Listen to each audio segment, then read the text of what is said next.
It was one of the most brutal murders that I've ever seen or heard of, and it was clearly a murder that was intended for him to suffer. The body had been on fire. He was alive when he was set on fire. They wanted to torture him. We were both being charged with open murder and conspiracy to kill murder. This was premeditated, cold-hearted, just evil. He spoke to me about him like, my girlfriend is afraid of her ex-boyfriend. And if he doesn't stop, I'm gonna have to get involved. You don't have to kill somebody to make them leave you alone, okay? She had become upset, distraught, and we came up with this stupid idea. He felt like he was keeping her safe. She could have made this whole thing up to get you all stirred up. It was clear that she was simply a master manipulator. He found this golden ticket with her, and he had to do whatever she wanted him to do to obtain that. You took these two people together, and it just turned into pure evil.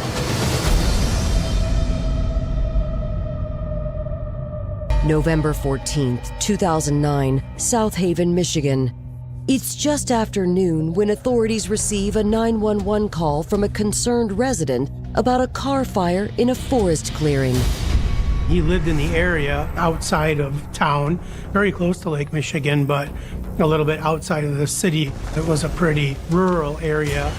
He came across a car that was burned out and called 911. South Haven Fire and Police Departments quickly respond to the scene. You could see the car smoldering from the road. It had been stuck in the mud. The car was not too far off the main road, and it was burned completely. At first, they're just trying to piece it together to find out what happened here. Was it someone that intentionally torched their car for insurance purposes, or was it something more nefarious?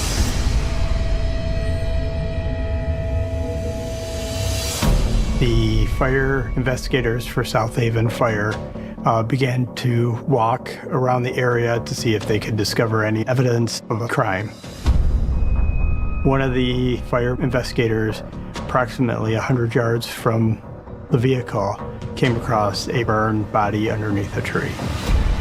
At that point, they then contacted our central dispatch. So once I received the call that we had a body, all detectives came out to the scene to work this case. The body had been duct taped around the head and mouth. The arms had been duct taped behind the back, and there was a large amount of duct tape around the thighs of the individual. It was one of the most brutal murders that I've ever seen or heard of, and it was clearly a murder that was intended for them to suffer. And as we stood there, we had more questions than we had answers. We had no idea what had occurred here. So we had to first discover who our victim was, and then from there work our way out. The car that was burned was totally unidentifiable, but there was a license plate in the VIN that was also intact. The registered owner was Brandon Silverlight, and that's when we started backtracking, trying to find out where he was or if this was the deceased.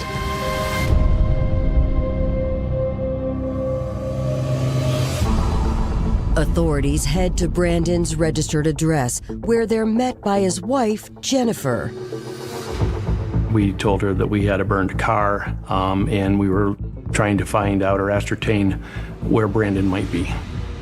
We found out that Brandon was missing from the night before and had not returned. It was not returning any of her phone calls or text messages.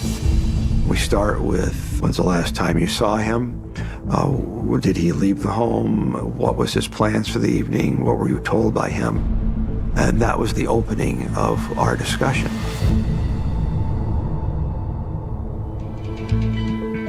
Born in Michigan in 1984, Brandon Silverlight grew up in South Haven. Brandon came from a good home. He had good parents, a good life. My first impression of Brandon was he was just a goofy guy, and he was very personable. He could just be silly with us, and he was always very nice to people. After graduating high school in 2003, Brandon enrolled in Western Michigan's School of Music. Brandon was very musical. His family was also musically inclined. He had scholarships lined up. He was going to be a music teacher. On nights and weekends, Brandon played gigs around town with a local band. My relationship with Brandon was bandmate. We met him at a party where we were playing, and he ended up just joining pretty much on the spot. He was a very good drummer, and he was also very good on bass. According to Jennifer, a shared love of music was what attracted her to Brandon in 2001. She was involved with the Western Michigan University Marching Band. At one point, Brandon was, so I believe that is the common denominator for them was music. Jennifer was an attractive woman and a very self-assured and strong-minded woman. The couple dated for 7 years. In February 2008, they married in Lake Buena Vista, Florida. They had been together for several years before marrying, and so there was a well-established partnership. He had a good life, and he had the whole world in front of him. Nearly 2 years into their marriage, Brandon's car has been found torched by the side of a rural road, and unidentified remains point to a homicide. Jennifer really didn't know what to think of it at that point. She had explained that he had left the night before to play video games and had not returned. She indicated that he was going to a LAN party. It was like a group of people getting together at a location and playing one of these online games. And he left around 10 o'clock in the evening or so. When it got later on in the night, she had texted, and his reply was very short, and his phone was then turned off. The phone calls went to voicemail, texts were left unanswered. Jennifer indicated that it wasn't uncommon for Brandon to go gaming with friends, but it was unusual for him to be out all night the way that he was on this night.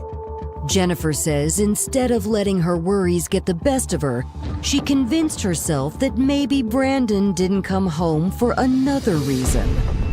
Jennifer indicated at one point that they did have an open relationship. Following their conversation with Jennifer, investigators attend the autopsy. The victim was taken to Sparrow Hospital in Lansing, where the autopsy was performed. Because of the condition of the body, dental records had to be used to identify the deceased, and the deceased was identified as Brandon Silverlight. So they need to go in and find out more and do some digging into the background. Who would have wanted to do something like this? Who were his enemies? Coming up, the discovery of a bitter rejection will lead authorities to a scorned lover wrought with obsession. He had filed a stalking complaint against her. My own theory is that it was, well, if I can't have him, no one else will have him either. She had to have fed him some horrible lies so he would retaliate. On November 14th, 2009, South Haven, Michigan authorities are investigating the brutal murder of Brandon Silverlight. From the autopsy, we learned that the victim had received several stab wounds throughout his body. He also had a laceration across the neck and had some blunt force trauma to his head area. The body had been on fire. The autopsy indicated the presence of elevated levels of carbon monoxide in the lungs. He was alive when he was set on fire.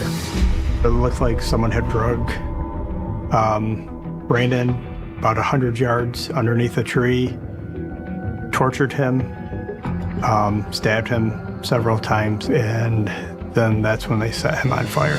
It was definitely a hateful homicide, I would say.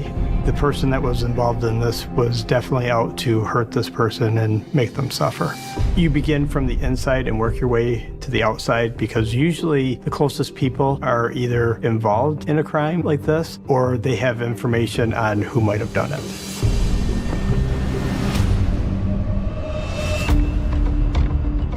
Following the autopsy, investigators must break the tragic news to Brandon's wife, Jennifer.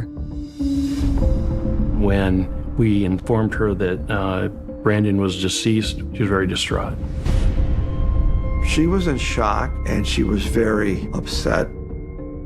Investigators asked Jennifer about the state of her marriage to Brandon and whether it led to any issues. They'd had some rocky patches, but they had weathered them as young couples do. She said she had recently become pregnant and that they were looking to start a family. Their marriage had grown closer as she had found out she was pregnant. So things were settling down. Maybe not as open a relationship as they had agreed to initially. Brandon's wife seemed very concerned and truthful. Because he had not come home, she had done some of her own, for a better term, investigating. The phone that Brandon had was a family account. She could access this, and she was able to access the numbers that had been called from early in the afternoon of the 13th, all the way up until Brandon didn't appear to respond to the phone anymore. There was approximately 16 entries. We have no narrative, we just have the date and the time, who initiated, who received. Jennifer stated that one of the phone numbers that was repeatedly contacted, she believed to be an Allison Martin's phone number. Allison had been in Brandon's life his girlfriend before he married Jennifer. Investigators wrap up their interview with Jennifer and reach out to 22-year-old Allison Martin, who lives an hour away in Kalamazoo. Detective O'Reilly and I had made contact, and we conducted a voluntary interview. We did ask her some very general questions, did not get into any accusatory type of questions at that point. We were just gaining background information at that point. So Allison grew up in Kalamazoo, Michigan. Her parents were, I would say, wealthy. She lived a privileged life. It appears that she had opportunities, that she had graduated high school from a good school here in the area. Allison had a job at one point at a animal kennel, but she just had odd jobs, nothing, no career set or anything like that. Investigators shift their line of questioning to her past with Brandon. She provided details of her dating and her relationship with Brandon. Investigators learn that Allison met Brandon when she was 16 years old. They had met while Brandon was working part-time at a guitar shop, and Allison would show up at his work. They dated for some time, but it didn't work out for various reasons. She claimed that she was over him and she had moved on. We kind of go through the dating history. She gave us a former boyfriend, 2 former boyfriends, and then she said she was currently engaged to Justin Terpstra. When was the last time that you actually physically saw Brandon? It's almost been a year now. Okay. All right. Have you talked to him or had any communication via phone, internet, email, text, or anything? I can't remember. We knew she had had recent contact with Brandon, so that is an indicator that she's not being truthful. Following Allison's statement, investigators subpoena the data from both her and Brandon's cell phones and discover Allison and Brandon had been communicating frequently for the past week. So what the search warrant showed was in the evening hours of the 13th, there was repeated texting contact between Brandon Silverlight's phone and Allison Martin's phone. Allison saying, come on, let's meet. I have this other woman. Let's get together, have some fun. Let's have sex. Let's have a three-way. Brandon said, okay. There was discussions about a rendezvous at a cousin's at the restaurant in South Haven. Another text, okay, we'll meet at cousin's and then follow you to the trailer. Investigators discover that on November 13th, Allison and Brandon sent messages confirming their plans. That was the narrative of the text back and forth. Can't wait to see you tonight type conversations. Allison Martin, in her first interview with police, said she hadn't seen Brandon in over a year.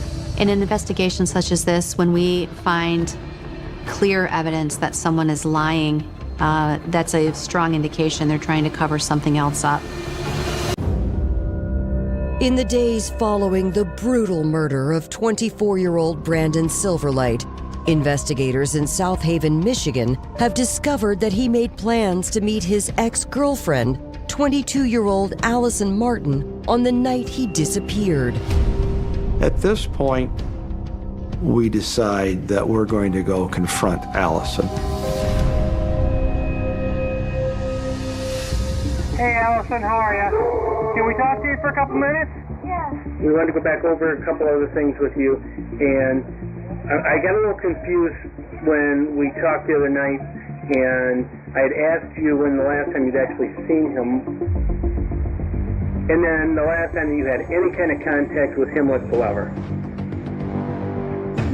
I can't remember. I really can't tell you.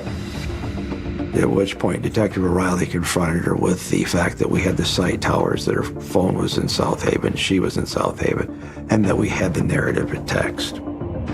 She flew into a rage. You can't do that. That's an invasion of privacy. We have search warrants. We have court orders. I want a lawyer. I don't want to talk to you anymore. I want a lawyer. You know what, Allison? Quite honestly, you need a lawyer, and you better get a very good one. Thank you for your time. With Allison no longer willing to talk, investigators turn to the person closest to her. The next step that we do is research on her fiancé, Justin Terpstra. We want to gather some intel about Justin Terpstra before we choose to interview him. Investigators learn 24-year-old Justin was born in Michigan and raised by his father. My older brother Justin was the third of 4 children. There are 3 boys and 1 girl. We weren't necessarily a poor family, but we weren't wealthy either. We were kind of wild youngins, kind of left to our own devices. Justin, I mean, he was a happy kid. He was very mischievous. He was a jokester. He was a clown. He wanted attention, but if he couldn't get it in a positive way, he would resort to negative ways. He was a bad boy. He was drinking, smoking. He had been in and out of different juvenile detention centers. He would get in trouble for stealing, and then while he is serving detention or whatever for that, he would go and steal something else. Me and Justin grew up together, and he would just somehow manage to get himself in that little bit of trouble enough to get himself thrown back into juvie. And then when he got out and we turned 18, we stayed in contact, but that's when he was having his issues with going back to prison. Justin was convicted of home invasion. After being released on parole in June of 2009, 24-year-old Justin got a job at a local restaurant and began taking classes at a local community college. He seemed like he was ready to start being a man and doing what it took to move forward in life. I think he just wanted to be a functional, normal civilian that contributes to society. He was doing everything he needed to do to pursue a better life, and I was happy for him for that. And then he met Allison.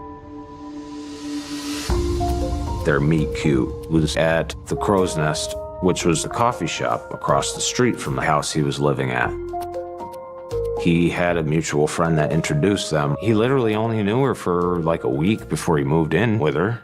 Allison seemed like a good fit for him because she wanted him to succeed and would be stern with him with the, I don't want you drinking, you need to go to work. And I think he liked that because he has always needed that. After collecting background information, investigators tracked Justin down. We knew that Terpstra is on parole. We would contact the parole office and inform them of what we're working on. It turns out that Terpstra had reported his parole officer, but failed to comply with part of his parole. And they subsequently picked him up on a parole violation and lodged him in the Kalamazoo County Jail. Investigators travel to the jail to interview Justin, where he has been housed for the past few hours. Well, I'd shake your hand, but since your handcuffs in, I'm Detective O'Reilly, Detective Mathis with the Allegheny County Sheriff's Department. I'm going to be straight up forward with you, okay? There was a homicide over the weekend, okay? Just north of South Haven, and we've already talked to Allison. The person is deceased is her ex-boyfriend. Do you know Brandon Silverlight? No, the only Brandon I know is my brother. He said he didn't know Brandon, had never met him, and really knew very, very little about him. And the status of your relationship is you're engaged?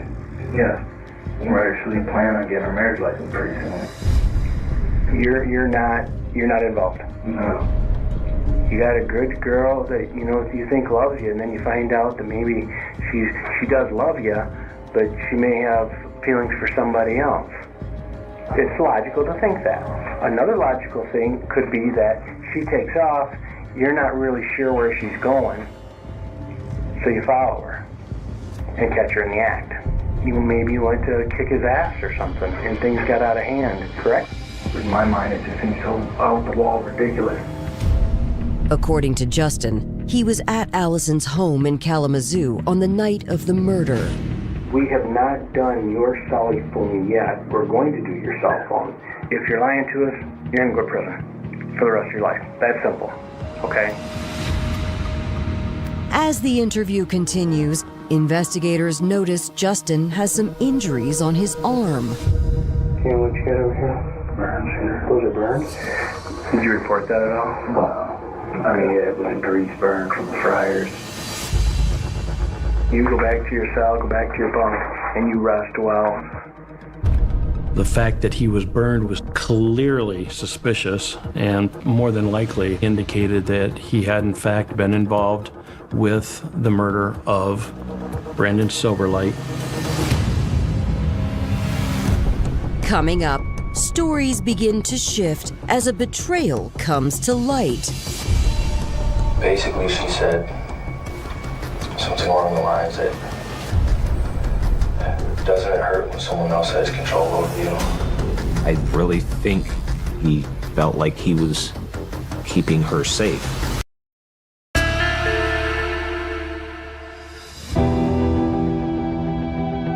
In their preliminary interviews with police, Allison Martin and her fiancé, Justin Terpstra, both denied any knowledge of the murder of Brandon Silverlight. But investigators know Allison is lying, and they strongly suspect Justin is too. Those are burns? Nothing burns I got from working. Fire burns? 2. Justin had claimed that he wasn't in South Haven the night of the murder, so investigators file a subpoena for his phone location records. In the meantime, they re-examine the messages between Allison and Brandon. We knew in the evening hours of the 13th, there was repeated texting contact between Brandon Silverlight's phone and Allison Martin's phone. There was discussions about a rendezvous at a restaurant in South Haven. And then I will follow you to the trailer. It was discovered that Allison's parents owned a summer trailer. It's a gated area.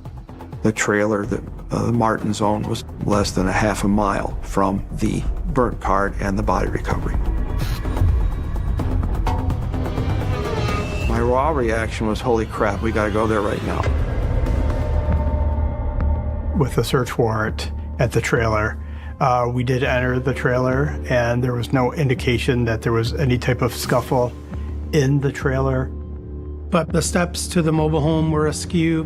Rocks had been displaced. Something happened there. There was also a piece of duct tape that was folded on itself that was laying on the ground on the concrete. The duct tape was significant because that's how Brandon was bound at the scene. That's where we thought the initial attack or assault on Brandon occurred. Detectives return to the station and get the proof they need when they receive the location records for Justin's phone. Both Justin Terpstra and Allison Martin's phones were in South Haven on the early AM hours of the 14th. Armed with evidence that Justin had lied to investigators, they bring him in for a second interview. Justin was confronted with the evidence that put him near the scene. They talked to him again and again, and eventually he did confess that, in fact, he is the one that killed Brandon Silverlight. I stabbed him several times. He said, I did it. Allison had nothing to do with it. Following Justin's confession, authorities charge him with murder. It was a shock to me. I mean, I can see Justin stealing. I can see him pulling crimes, but to actually haul off and murder someone was not something I ever thought him capable of. My jaw hit the floor, and there was no way. You know, I had known Justin my whole life. He was not a violent person like that. As investigators continue building their case against Justin, they reach out to his family, who explained that Justin had previously mentioned his dislike for Brandon Silverlight. Justin was talking about Brandon, Allison's ex-boyfriend, and how he keeps contacting her and harassing her. Justin felt that Brandon was a threat to Allison from what she said and how she said it. That's how Justin spoke to me about him. Like, my girlfriend is afraid of her ex-boyfriend, and if he doesn't stop, I'm gonna have to get involved. Following their conversations with Justin's loved ones, authorities attempt to corroborate Justin's claims that Brandon harassed Allison. There was nothing ever reported by Martin regarding Silverlight stalking her or harassing her or abusing her. In fact, Brandon had filed a stalking complaint against Allison in, I believe, 2007 with the Kalamazoo Department of Public Safety. Brandon had indicated that she was engaging in unwanted phone calls to him, and I believe came to his residence uninvited. And so the police actually investigated and did interview Allison Martin, and she admitted to the police that she was in fact obsessed with Brandon Silverlight. Brandon was her first love, and that she had boyfriends after that, but their relationship would rekindle from time to time. So Brandon meant a lot to her.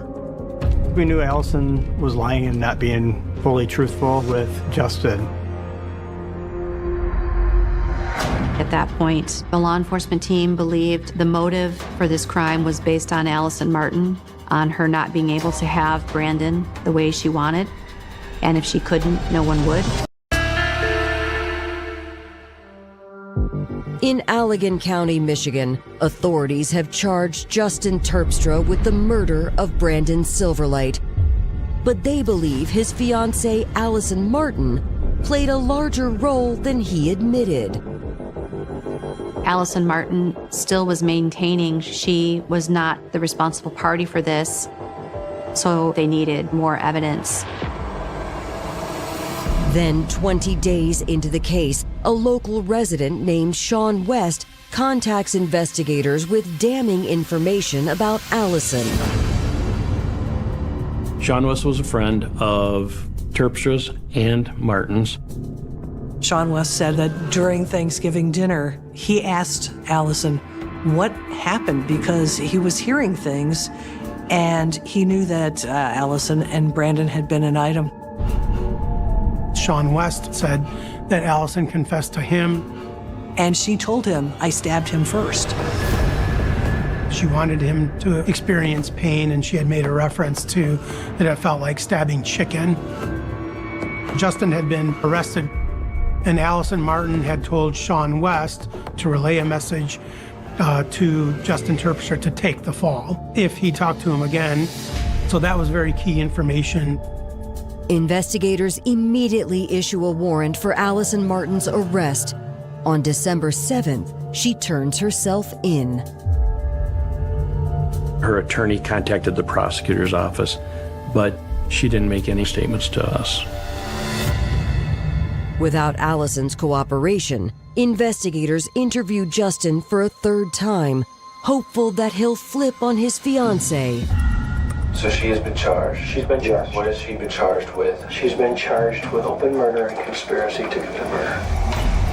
We need to know Allison's participation. We know, there's no doubt, with the text and the other things that have gone on, that she helped you plan this. Bottom line is, it's all premeditated. She participated in luring him there.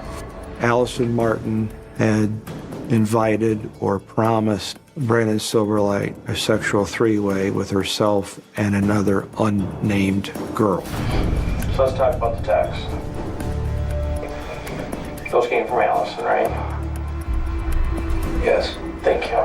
And in regards to the plan and the setup, she was doing all that texting? She was doing the texting on my influence. Justin said that he forced Allison to help him commit that crime. He basically was going to take the fall for Allison. They were lying to us. You didn't threaten her. You did not intimidate her. She acted of her own free will, didn't she? Because she was mad. She was upset. Justin continues to claim that Allison feared Brandon's harassment and makes another shocking allegation. Justin said that Allison had claimed that Brandon had sexually assaulted her.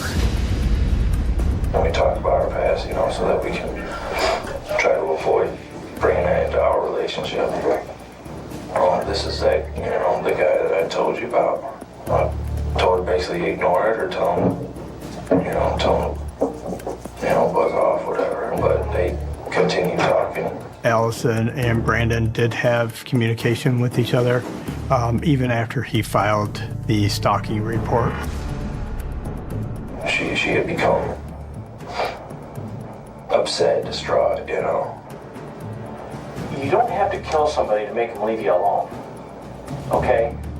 In his mind, Brandon was very bad towards Allison in their relationship, and that he believed Brandon was trying to get back in a relationship with Allison. I believe that she was using this story to get what she wanted. Allison was looking for someone to kill Brandon because she could not have him anymore. She was stalking him. Did you know that? No, I didn't know that. So she could have made this whole thing up to get you all stirred up, mad, angry, enough to help her carry out something. I don't believe she would do that. Could it be that she thinks that Brandon's happy and Brandon now is having a child and that she was just jealous of that whole entire situation? There's more to it than that. Is it? Okay. Under intense pressure, Justin slowly begins to crack. I'm upset because this guy, who I don't think too highly of, is contacting the girl, and we came up with this stupid idea. Eventually, he did tell the police that she was involved as well. I think that once he realized that she had lied, he blamed her. She's not walking away from this. In his pre-arraignment interview on December 8, 2009, Justin Terpstra has implicated his fiancée, Allison Martin, in the plot to murder her ex-boyfriend, Brandon Silverlight. Justin said that they tried to lure him to the Kalamazoo area prior to the South Haven area, and it never worked out. And then it developed into this potential for a hookup involving a threesome. And this was the bait to get him there. I don't know his mindset, but it appeared to spark his interest. What time did this happen? He was to meet her around 11 o'clock. Allison had dropped off Justin to the trailer prior to her meeting Brandon at the restaurant. At that point, Brandon had followed Allison to the trailer. Justin explains that when Allison and Brandon arrived at her parents' trailer for the threesome, he was waiting. Justin Terpstra hit him in the head, I believe knocking him out. They then duct taped him around his legs and ankles, and then were able to drag him to his vehicle and bring him to the crime scene. They got him out, duct taped him to a tree. I can't recall whether she's standing first or I standing first. But you know she stabbed him twice. She stabbed him twice. Basically, she said something along the lines that, doesn't it hurt when someone else has control over you? They both wanted Brandon to die, but they wanted to torture him before they ultimately killed him. I stabbed him a lot. I don't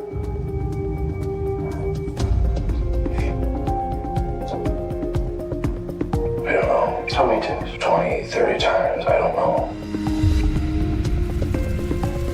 They ultimately set him on fire and kill him.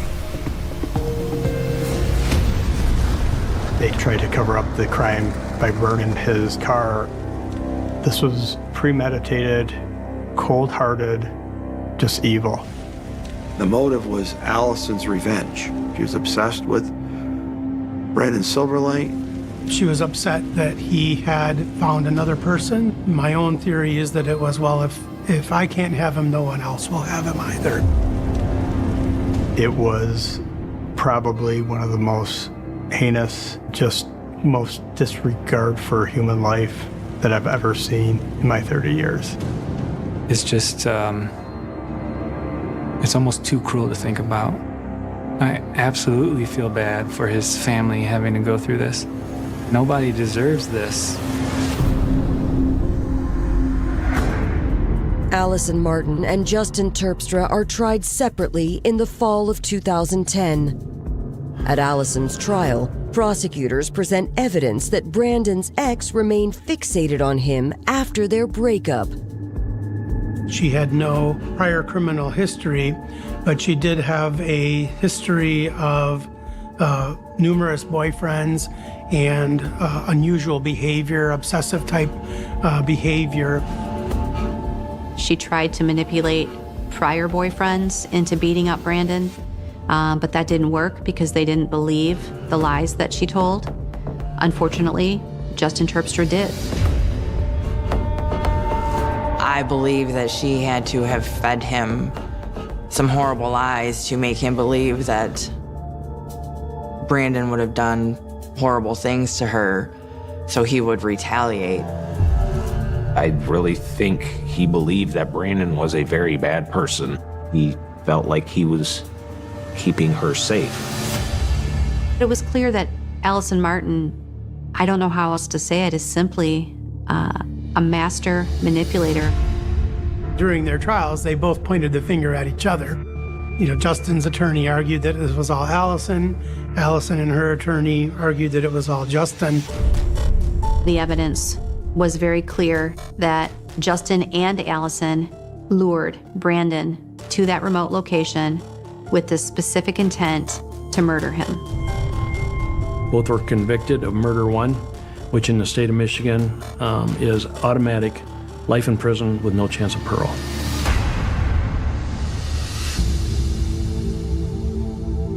I don't know that Brandon's family ever had a sense of closure, not when the perpetrators were arrested, not when they were convicted, not when they were sentenced.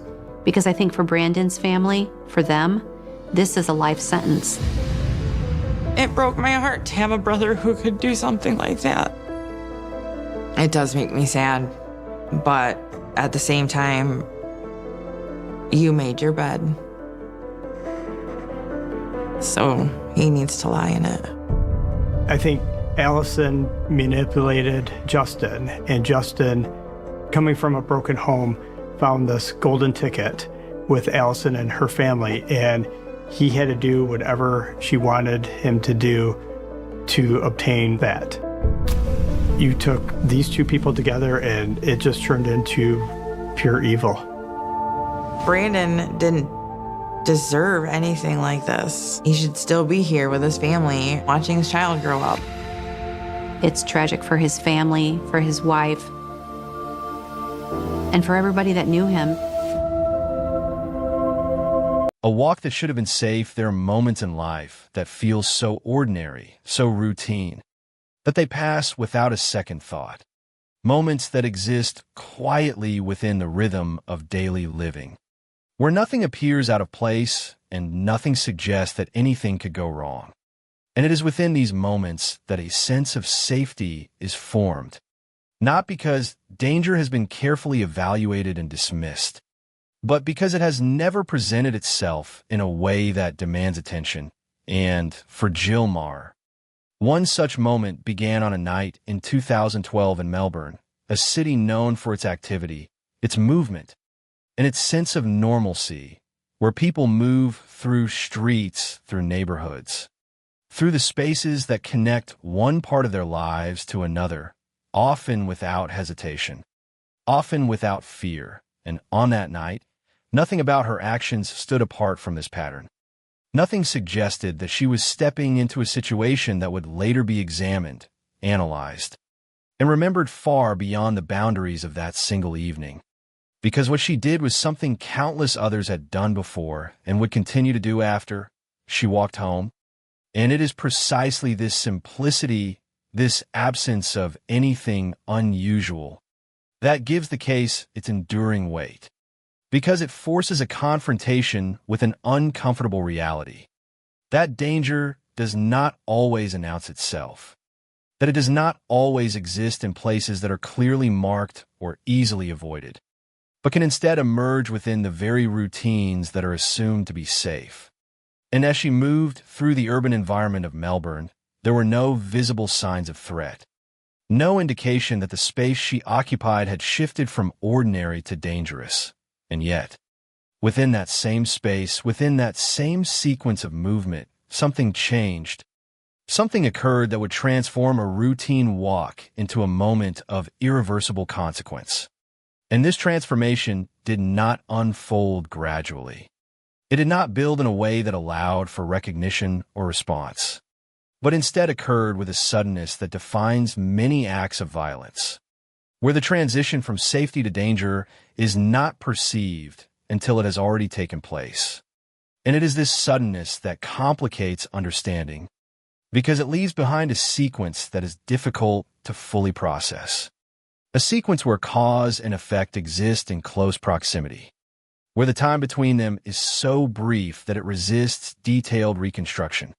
And in the absence of that reconstruction, what remains is a stark contrast, a before and an after, separated by an event that was neither expected nor preventable within the framework of what was known at the time. And as the case would later reveal, This was not a situation shaped by long-term risk or escalating warning signs, but by an encounter, a moment in which one individual approached another, and in that moment, the assumptions that had defined the environment, the assumptions of safety, of normalcy, of predictability, were abruptly replaced by something else entirely. Something that did not align with those assumptions and could not be anticipated by them. And this is where the story begins, not with a clear indication of danger, but with its absence. Not with a deviation from routine, but with the continuation of it. Because it is within that continuation that the true impact of the case is found. The realization that what is familiar is not always safe. That what is routine is not always protected from disruption. And that the spaces people move through every day, the streets, the paths, the routes that connect one place to another, can become the setting for events that are as unexpected as they are irreversible. And in understanding this, the case of Jill Maher does not begin with the act of violence itself, but with the quiet normalcy that preceded it. Because it is that normalcy that defines what was lost, not only in terms of outcome, but in terms of expectation, the expectation that an ordinary action, carried out in an ordinary place, would lead to an ordinary conclusion, an expectation that, on that night, was not fulfilled. The ordinary life behind the name to understand the weight of what happened. It is necessary to step back from the moment itself and look instead at the life it interrupted. Because the significance of the case involving Jill Maher does not come from any extraordinary circumstance surrounding her, but from the absence of it, from the fact that her life, as described within the available information, was stable, routine, and unremarkable in the most meaningful sense of the word, not unremarkable in value, but in the sense that it did not carry the kinds of warning signs or risk factors that might lead someone to anticipate danger. And this distinction is essential, because it shifts the focus away from any notion that the outcome was the result of a predictable trajectory, and instead places it within the realm of the unexpected, where ordinary circumstances give way to extraordinary consequences without clear cause or gradual progression.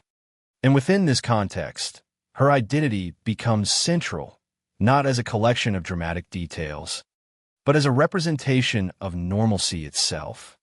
A person living within the everyday patterns of urban life in Melbourne, a city environment that, like many others, operates on a shared assumption of relative safety, particularly in spaces that are populated, familiar, and integrated into daily routines. And it is within these spaces that people develop a sense of trust, not necessarily a conscious trust, but one that is built through repetition, through the experience of moving through the same streets, the same routes, without incident. And over time, that repetition becomes its own form of reassurance, reinforcing the belief that these environments are predictable, that they function within understood boundaries, and that actions carried out within them, such as walking home, do not carry significant risk. And this belief is not unfounded. It is shaped by the reality that most of the time, these routines do unfold without disruption, that most nights end as expected, that most journeys are completed without incident. And it is precisely because of this consistency that the disruption, when it occurs, feels so profound, so disproportionate, because it breaks not only the immediate sequence of events, but the underlying expectation that such sequences are inherently safe. And in examining the context of Jill Maher, this expectation becomes a key element, because her actions on that night did not deviate from what would be considered normal behavior within that environment. She was not entering an unfamiliar or isolated space. She was not engaging in behavior that would typically be associated with elevated risk. She was simply moving from one point to another within a city, following a path that countless others would recognize. And this familiarity is what anchors the case in a broader social reality, because it highlights the extent to which safety is often assumed rather than actively assessed, the extent to which people rely on the patterns of their environment to inform their sense of security, and how those patterns, while generally reliable, are not absolute, and, as a result, the case does not stand apart as an isolated anomaly, but as a disruption of a shared experience, a moment that forces a reconsideration of what is typically taken for granted, and, in this way, the context surrounding Jill Marr becomes more than background information. It becomes a framework for understanding the broader implications of the case, because it illustrates how the ordinary can be interrupted, how the expected can be altered without warning, and how the environments people move through every day can, under certain circumstances, become a setting for events that do not align with the assumptions that define them. And this realization, while grounded in a specific case, extends beyond it, raising questions about how safety is perceived, how risk is understood, and how individuals navigate spaces that are both familiar and, at times, unpredictable. And it is within this intersection of routine and uncertainty that the case finds its deeper meaning, not in the details that set it apart, but in the ones that make it recognizable, the ones that reflect a reality shared by many, where the line between safety and vulnerability is not always visible, and where the absence of warning does not equate to the absence of risk. A sudden fracture in the ordinary, the moment itself, the point at which the routine of that evening gave way to something irreversible, is defined not by complexity, but by its abruptness, because in the case of Jill Marr, there was no prolonged sequence of escalating warning signs, no gradual shift in circumstances that might have allowed for recognition or avoidance, but instead a sudden encounter that transformed a familiar path into the setting of violence. And this transformation occurred within a space that, until that moment, had functioned as part of an ordinary urban environment, a space integrated into daily movement, where people walk, pass by one another, and continue on without incident.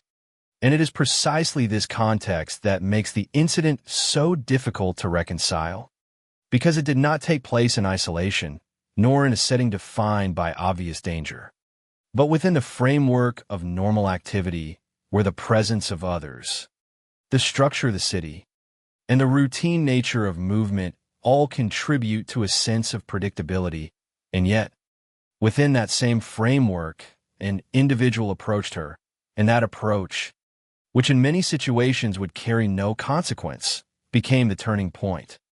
The moment at which the assumptions of safety were no longer valid, and from that point forward, the sequence unfolded rapidly, without the kind of delay or hesitation that might allow for intervention or escape, because the nature of the act itself was direct, immediate, and unanticipated, leaving no meaningful opportunity for response. And this lack of opportunity is a defining characteristic, because it underscores the imbalance inherent in such encounters, where one person acts with intent and the other is placed in a position of sudden vulnerability, without preparation, without warning, and without the ability to alter the outcome once the event has begun. And in examining this moment, it is important to recognize that its impact extends beyond the physical act, because it represents a disruption of expectation at the most fundamental level. The expectation that movement through a familiar environment will remain within the bounds of normal experience. And when that expectation is broken so suddenly, it leaves behind not only the immediate consequences, but a broader sense of disorientation, a recognition that the structures people rely on for safety are not absolute, that they can be bypassed or undermined without prior indication. And this recognition is what gives the incident its lasting resonance, because it cannot be easily contained within a simple narrative of cause and effect. It resists reduction to a sequence that can be fully understood or anticipated, and instead exists as a moment where the ordinary and the extraordinary intersect, where a routine action, walking home, becomes the context for an event that defies the expectations associated with that action. And as a result, the incident involving Jill Maher is not only defined by what happened, but by how it happened, by the speed, the unpredictability, and the absence of warning that characterize it. And in that combination, it reveals a reality that is often difficult to confront, that not all dangers are preceded by signals, that not all risks can be identified in advance, and that in certain moments, the transition from safety to harm occurs so quickly that it cannot be meaningfully interrupted, leaving behind a sequence that is as brief as it is consequential, and a set of questions that extend far beyond the moment itself, into the broader understanding of how such events emerge within the spaces that are otherwise considered safe. From absence to identification in the immediate aftermath of the incident involving Jill Maher, what authorities were confronted with was not a fully formed narrative, but a gap, a disruption in expected movement that needed to be understood and reconstructed. And as with many cases that begin with a disappearance rather than a clearly defined scene, the initial stage of the investigation required a shift from certainty to inquiry, from known facts to the careful assembly of fragments that, on their own, did not yet form a complete picture, but held the potential to do so when viewed collectively. And in this case, the process began with the recognition that her actions on that evening had followed a predictable path up until a certain point, a point after which that predictability ceased. And it is precisely this point, the last known segment of routine, that became the focal area for investigative attention, because within it lay the transition from normalcy to uncertainty, from presence to absence. And in working within this framework, investigators did not begin with a definitive conclusion, but with a set of guiding questions centered on who had interacted with her, what had occurred within that critical window of time, and how the environment in which the incident took place could provide insight into those interactions. And unlike cases where there is a complete lack of traceable information, this investigation was not entirely devoid of direction. There were elements within the environment that allowed for a more structured approach, elements that could be examined, revisited, and connected over time. And this distinction proved significant because it enabled the investigation to move forward with a degree of momentum, rather than remaining static in the absence of evidence.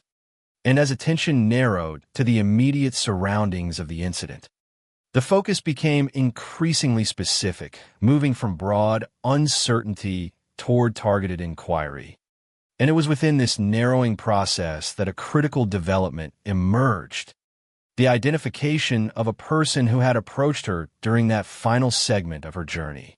And this identification marked a turning point, because it transformed the nature of the investigation from one defined primarily by absence to one grounded in a specific interaction, an interaction that could be examined in greater detail, and from which further conclusions could be drawn. And as these conclusions began to take shape, the individual identified through this process became central to the case, not as a speculative figure, but as a subject of direct investigative focus. And this shift from uncertainty to identification represents one of the most important phases in any investigation, because it provides a foundation upon which subsequent actions can be built, including the gathering of additional information, the verification of existing data, and the progression toward formal charges. And in this instance, that progression led to the identification of Adrian Bailey as the primary suspect, a development that did not occur in isolation, but as the result of a cumulative process, one in which individual elements were examined, connected, and evaluated within the broader context of the case.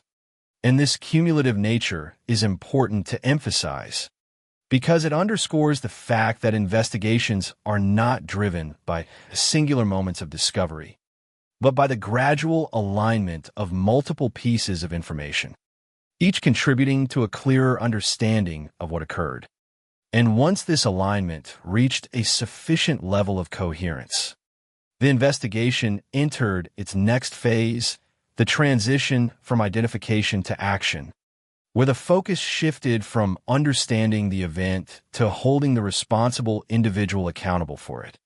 And in this way, the investigation into the case of Jill Marr illustrates not only the challenges inherent in reconstructing events that unfold quickly and without warning, but also the capacity of structured inquiry to move from uncertainty toward clarity, from absence toward presence, and from unanswered questions toward a defined path forward, even within the constraints of limited initial information.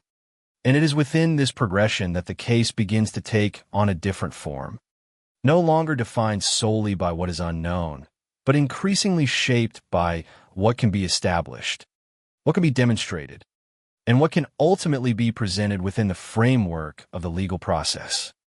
The structure of justice and its limits, once the investigation into the case of Jill Marr reached the point where a clear suspect had been identified and sufficient connections had been established, the process moved into a different phase, one governed not by the search for information, but by the formal evaluation of that information within a legal framework. And it is within this framework that events are no longer reconstructed solely for understanding, but for judgment, for the purpose of determining responsibility in a manner that is structured, regulated, and bound by established procedures. And in this instance, the individual identified through the investigative process, Adrian Bailey, was brought before the court, where the focus shifted from the question of what happened to the question of how what happened could be proven. And this distinction is essential, because the legal process does not operate on assumption or inference alone. It requires that conclusions be supported by evidence that meets a defined standard, a standard that is intended to ensure that judgments are not only decisive, but justified. And as the case progressed through this phase, the evidence that had been gathered during the investigation was presented, examined, and evaluated within this structured environment, where each element was considered in relation to the broader narrative that had been constructed, and where the objective was not merely to recount events, but to establish them in a way that could support a legal determination. And it is at this stage that the cumulative nature of the investigation becomes particularly significant, because the strength of the case does not rest on a single piece of evidence, but on the coherence of multiple elements that, when combined, form a consistent and demonstrable account. And in the case of Adrian Bailey, this coherence was sufficient to meet the required standard, leading to a conviction that formally assigned responsibility for the crime, and this conviction, in turn, led to the imposition of a life sentence, the most severe penalty available within the legal system, reflecting both the gravity of the offense and the perceived level of risk associated with the individual responsible. And in this outcome, there is a sense of finality, a conclusion that marks the end of the formal process, the point at which the system has fulfilled its role in identifying, prosecuting, and sentencing the perpetrator. And yet, this sense of finality must be understood within its proper context, because while the legal process provides resolution in terms of accountability, it does not and cannot fully address the broader implications of the case. It does not restore what was lost, nor does it eliminate the conditions that allowed the event to occur. And this introduces a distinction between legal resolution and experiential resolution, between the conclusion reached by the system and the ongoing impact experienced by those affected. And in recognizing this distinction, it becomes clear that the outcome, while definitive in one sense, remains partial in another, because it resolves the question of responsibility but leaves other questions about safety, about prevention, about the nature of such events, open for continued reflection. And it is within this duality that the significance of the trial and its outcome is fully understood, not as a complete closure, but as a necessary step within a larger process, one that moves from uncertainty to understanding, from understanding to judgment, and from judgment to reflection. And in this progression, the case of Jill Marr illustrates both the strengths and the limitations of the legal system, its ability to establish accountability and impose consequence, and its inability to fully resolve the deeper questions that arise from events that extend beyond the boundaries of law into the broader realities of human experience. When one case becomes a collective question in the aftermath of the case involving Jill Marr, what remains is not only the record of what occurred, nor solely the legal outcome that followed, but a broader and more enduring shift in perception, one that extends beyond the individuals directly involved and into the wider community. Because while the formal process reached its conclusion with the conviction of Adrian Bailey, the impact of the case did not end at that point.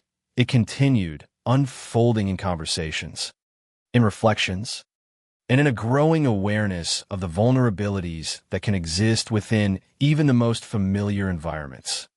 And this continuation is what defines the true aftermath, not a single moment of closure, but an ongoing engagement with the questions that the case has raised, questions that do not have simple answers, and that cannot be fully addressed through legal resolution alone. And among these questions, one emerges with particular clarity: the question of safety, specifically the safety of women moving through public spaces, engaging in routine activities, and navigating environments that are generally perceived as secure. And it is this question that transforms the case from an individual event into a collective concern, because it touches on experiences that are widely shared, on actions that are carried out daily by countless individuals who, like Jill Marr, operate within the expectation that their environment will not present an immediate threat. And when that expectation is disrupted in such a visible and impactful way, it prompts a reassessment, not only of the specific circumstances of the case, but of the broader assumptions that underpin everyday behavior. And this reassessment does not necessarily lead to definitive conclusions, but it does lead to heightened awareness, to a recognition that safety is not absolute, that it can be influenced by factors that are not always visible or predictable, and that the absence of prior warning does not equate to the absence of risk. And within this recognition, there is both clarity and uncertainty. Clarity in the understanding that such events can occur, and uncertainty in determining how they can be prevented. Because the very nature of the incident, its suddenness, its lack of warning, complicates efforts to identify specific measures that could reliably eliminate the risk. And this complexity is what fuels the ongoing discussion, because it resists simple solutions.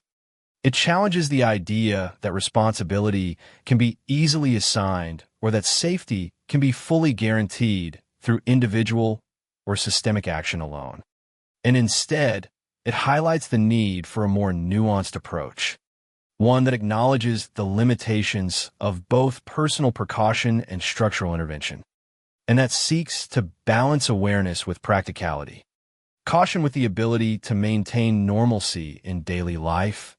And in this way, the case becomes a point of reference, not only for what happened, but for how society responds to what happened, how it interprets the implications, and how it integrates those interpretations into a broader understanding of risk and safety.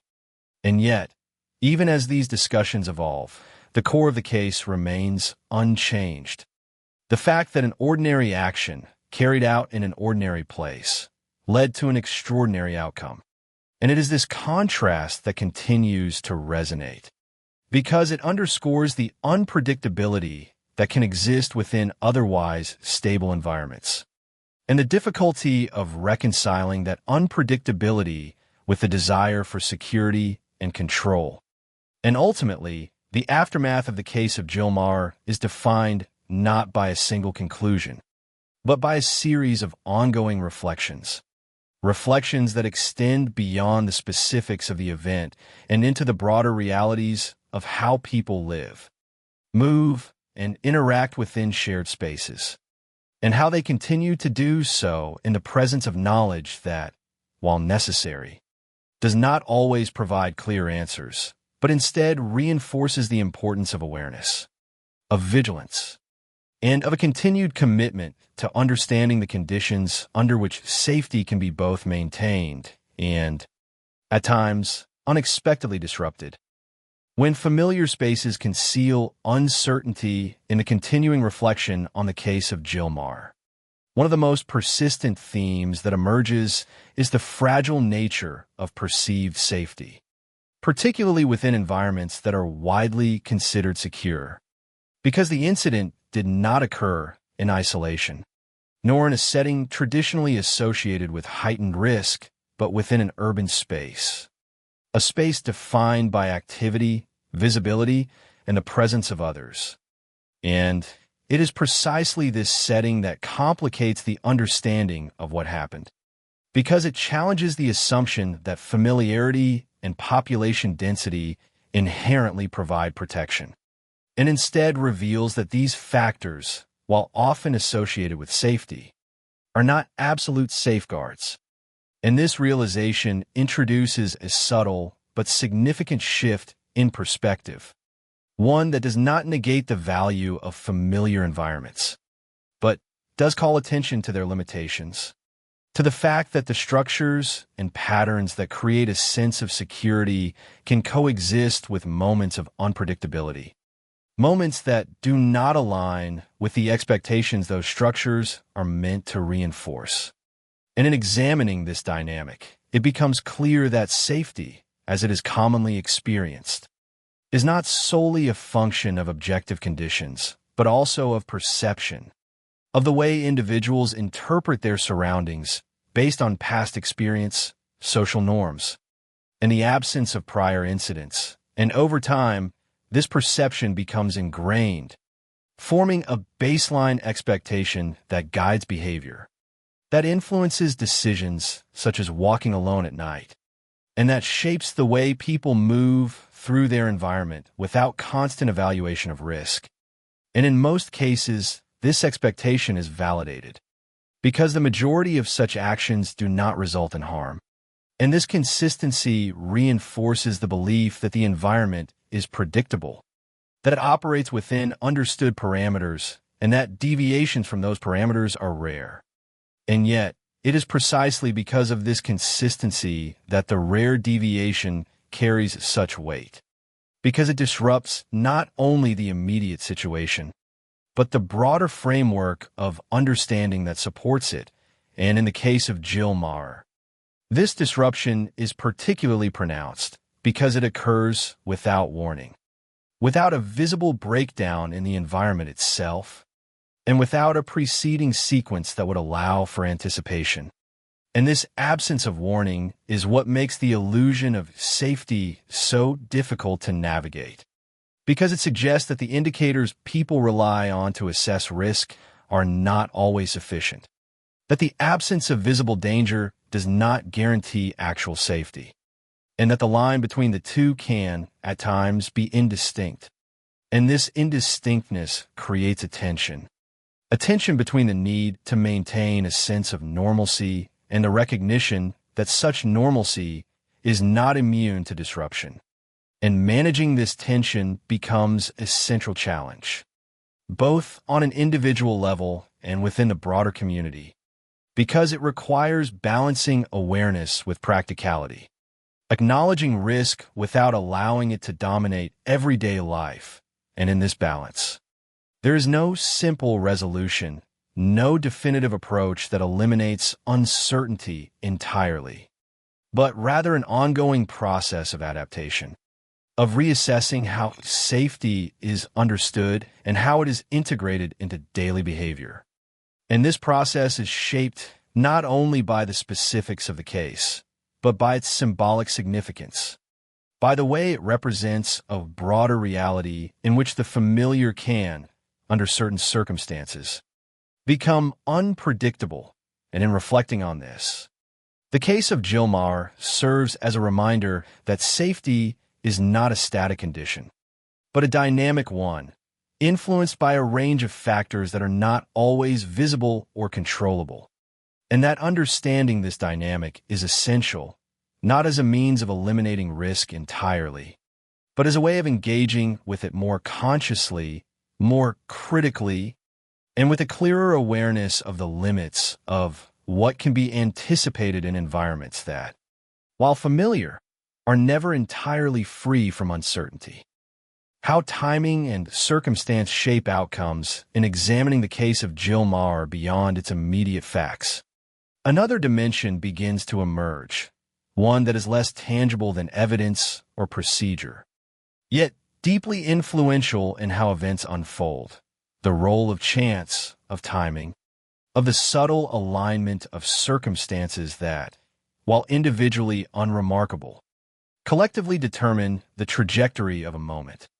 And it is within this dimension that the case reveals an additional layer of complexity, because what occurred was not the result of a prolonged sequence of decisions or a series of identifiable risk factors, but of a brief intersection between two individuals within a shared space, an intersection that, under different circumstances, might not have occurred at all.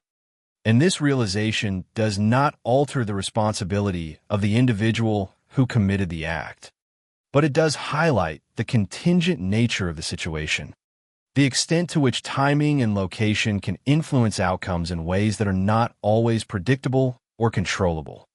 And in this context, the concept of chance becomes relevant, not as an explanation that replaces accountability, but as a factor that shapes the conditions under which accountability becomes necessary. Because the specific moment in which Jill Maher was approached, the specific path she took, the specific environment in which she moved, all contributed to the formation of that encounter. And while each of these elements is ordinary in isolation, their convergence created a situation that deviated sharply from the expected pattern. And this convergence underscores the difficulty of reducing such events to a simple causal chain, because it involves variables that are not easily controlled or anticipated, variables that exist within the flow of everyday life and that only become significant in retrospect, once their alignment has already produced an outcome. And this retrospective recognition is what often shapes the way such cases are understood, because it introduces a sense of inevitability that was not present at the time, a perception that the event could have been foreseen or avoided if certain conditions had been different, and yet within the framework of what was known in the moment. There was no clear indication that those conditions were unusual or that they would lead to a harmful outcome.